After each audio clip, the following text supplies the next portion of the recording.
Title కు తగ్గట్టు సినిమాను దర్శకుడు సుకుమార్ డిఫరెంట్ గా తెరకెక్కిస్తున్నాడు. రామ్ చరణ్ సుకుమార్ దర్శకత్వంలో రూపొందుతున్న చిత్రం రంగస్థలం 1985. రొటీన్ కు భిన్నంగా ఆలోచించి సినిమాలు తీసే దర్శకుల్లో సుకుమార్ ఒకడు. తన మొదటి సినిమా ఆర్యా నుంచి నాన్నకు ప్రేమతో వరకు తన ప్రతి సినిమా విభిన్నంగా ఉండేలాగా సినిమాలు చేశాడు. కథనం నుంచి హీరో క్యారెక్టరైజేషన్ వరకు ఇప్పటి వరకు మనం చూడని కోణాన్ని చూపిస్తాడు.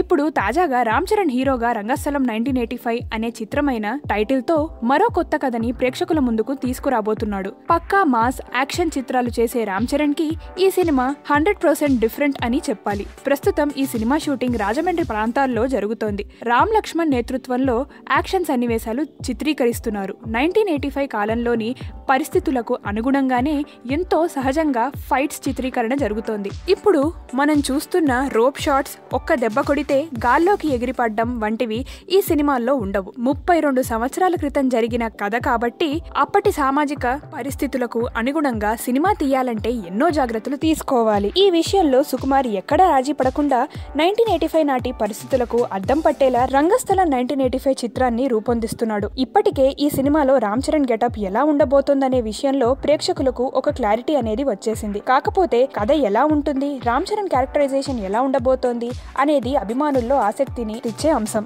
హాయ్ ఇండియా గ్లిజ్ వ్యూవర్స్, నా పేరు Puri Jagannath. Exclusive videos India Glitz YouTube ఛానల్లో చూడండి. Please subscribe IG Telugu.